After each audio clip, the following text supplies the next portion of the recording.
పెట్టారా? లాంచ్ రెడీయేనా?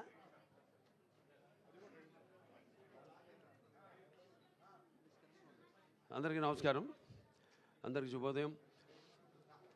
వాళ్ళ పుట్టినరోజు ఈ సందర్భంగా అందరూ ఆసుపత్రి, మన Basavataraka Indo American cancer hospital ఏదైతే కుటుంబ సభ్యులు ఉన్నారో అందరూ కూడా నాకు శుభాకాంక్షలు తెలియజేయడానికి మరి ఒక ఆసుపత్రి ఉన్నతికై వారు కూడా భాగస్వాములైన ఈ ఆసుపత్రి డాక్టర్లు అయితేనేమి, సిబ్బంది అయితేనేమి, మెడికల్, నాన్ మెడికల్, పారామెడికల్, అలాగే నర్సింగ్ స్టాఫ్ అయితేనేమి అందరూ శుభాకాంక్షలు తెలిపినందుకు. అంటే ఆసుపత్రి 20 సంవత్సరాలు అయింది ప్రారంభించి. ఇప్పటికే 1989లో అప్పటి ముఖ్యమంత్రి వర్యులు, తెలుగుదేశం పార్టీ వ్యవస్థాపకులు, విశ్వవిఖ్యాత నట సార్వభౌమ కలప్రపూర్ణ డాక్టర్ పద్మశ్రీ నందమూరి తారక రామారావు గారు ఆనాడు ఆసుపత్రికి శంకుస్థాపన చేయడం, అదే అనివార్య కారణాల వల్ల 10 సంవత్సరాల తర్వాత 2000లో పూర్తి కావడం, తర్వాత దినదినాభివృద్ధి చెందుతూ 40 పడకల ఆసుపత్రితో మొదలయ్యి ఇవాళ 715 పడకల ఆసుపత్రిగా అభివృద్ధి చెందడానికి మరి ఎంతోమంది వాళ్ళ కృషి, నాకంటే ముందు చైర్మన్లు కావచ్చు, బోర్డు ట్రస్టీస్ కావచ్చు, అందరూ కూడా వాళ్ళంతా డాక్టర్లు, కొంతమంది ఆసుపత్రి ప్రారంభోత్సవం నుంచి కూడా, ఇన్సెప్షన్ నుంచి కూడా ఆసుపత్రితో ముడిపడి ఉన్నారు. వాళ్ళందరి యొక్క శ్రమకు ఫలితమే ఈరోజు ఈ యొక్క ఆసుపత్రి మన భారతదేశంలోనే మొదటి 5 సింగిల్ స్పెషాలిటీ ఆసుపత్రి క్యాన్సర్లో ఒక స్థానం సంపాదించుకున్నందుకు మీ అందరికీ నా కృతజ్ఞతలు. అలాగే మీ అందరికీ నా అభినందనలు తెలియజేసుకుంటున్నాను. అలాగే పాలకవర్గం, మా వర్గం ఎటువంటి విషయాల్లో కూడా డాక్టర్ల కోరికల మేరకు, మా సైంటిఫిక్ బోర్డు వాళ్ళ కోరిక మేరకు రోగుల యొక్క ఏదైతే వ్యాధిగ్రస్తులు ఉన్నారో వాళ్ళ అందరూ ఏదైతే ఆశిస్తున్నారో మన ఆసుపత్రి నుంచి, అన్ని ఆసుపత్రులకు ధీటుగా ఆసుపత్రిని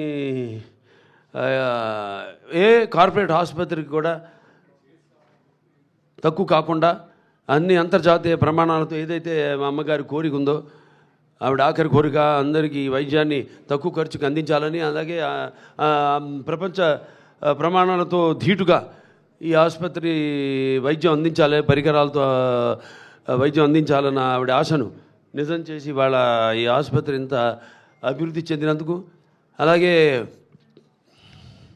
ముఖ్యంగా ఈ ఆసుపత్రి వాళ్ళ చూస్తున్నాం మన రోగుల సంఖ్య పెరుగుతూ పోతుంది.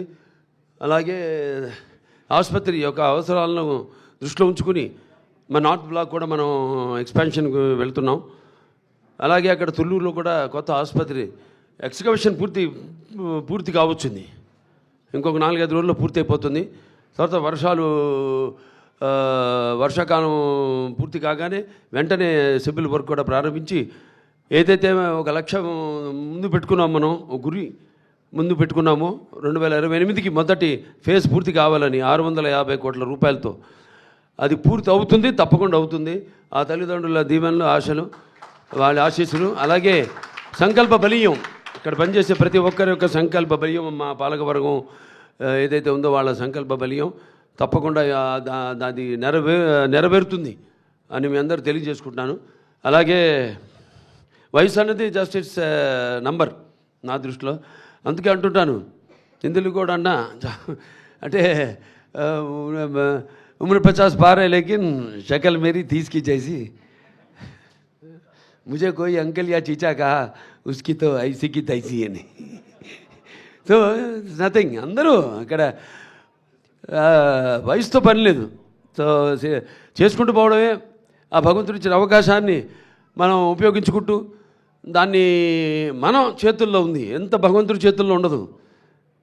కొంత మమాత్మ సర్వభూతాత్మ అంటాం, నాలో ఉన్న ఆత్మే అన్ని జీవరాశుల్లో ఉన్నవి. అందుకే అంటాను నేను, ఆ చార్ల్స్ మెకేది కూడా అప్పుడు కోట్ చేయడం జరిగింది. ఏంటంటే, you have no enemies you say but alas my friend your boast is very poor అని. They are some who mingle in the fray of work the greatest enjoy, but which they must have made force and those who have none is small is something they have achieved in life. So ఉంటారు. మనం మన పని మీద మన శ్రద్ధను కేంద్రీకరించుకుని మన దృష్టిని కేంద్రీకరించి మనం ఆ పనిని నెరవేర్చినప్పుడు అవే మనకు ఆశీస్సులు అవుతాయి అని నా దృఢ సంకల్పం.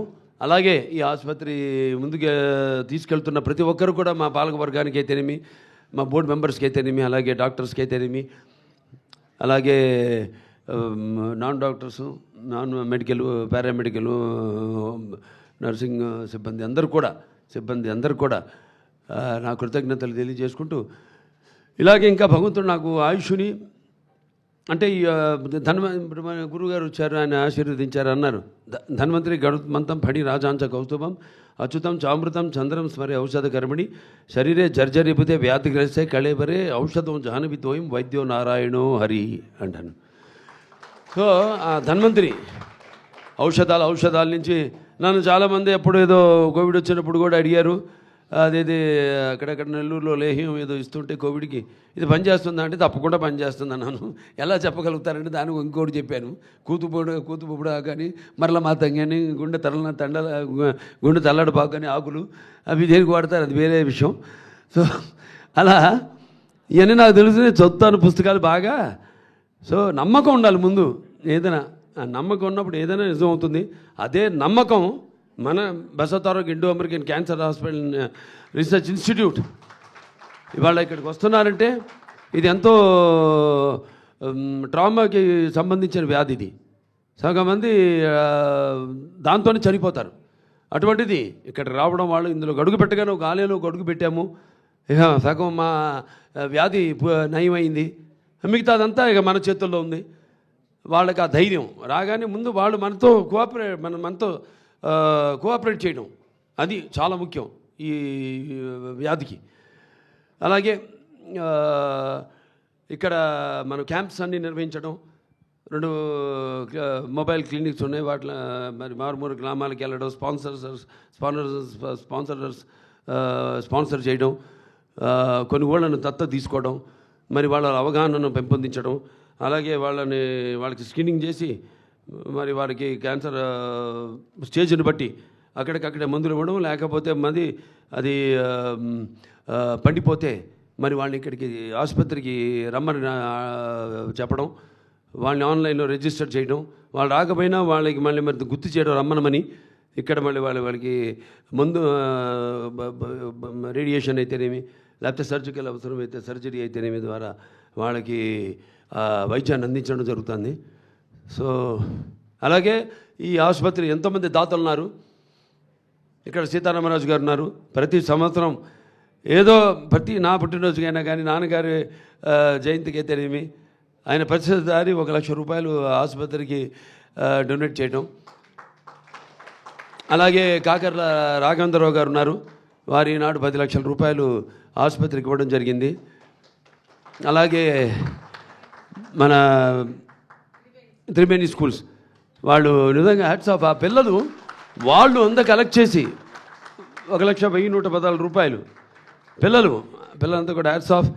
యువతరానికి ప్రతినిధులు, నవతరానికి నాయకులు, భావితరానికి భారతదేశపు మహాశక్తి యువకులు. ఈరోజు వాళ్ళంతా కూడా వాళ్ళ కాంట్రిబ్యూషన్, వాళ్ళందరూ కూడా స్టేట్లో మంచి వాళ్ళ చదువుల్లో వాళ్ళ యొక్క ప్రతిభను చూపించి వాళ్ళు ఎంతో నైపుణ్యాన్ని కనపరిచి మరి మంచి స్థానంలో మంచి పేరు ప్రఖ్యాతలు తీసుకొచ్చుకున్నారు. వాళ్ళకే కాదు, నేహాభికరణ సూక్త ప్రతివాయన విద్యతే స్వల్పమస్య ధర్మస్య త్రాయతే మహతో భయాత్ అంటాం. అలాగే పరివర్తిని సంసారి మృత కోన జాయితే సజాతు అయిన జాతిని యాతి వంశ సమున్నతిని. ఇలాంటి వాళ్ళు ఎవరైతే కేవలం వాళ్ళ పుట్టిన గ్రామానికైతేనేమి, వాళ్ళ తండ్రులు పుట్టిన గ్రామానికైతేనేమి, లేకపోతే వాళ్ళ కుటుంబానికైతేనేమి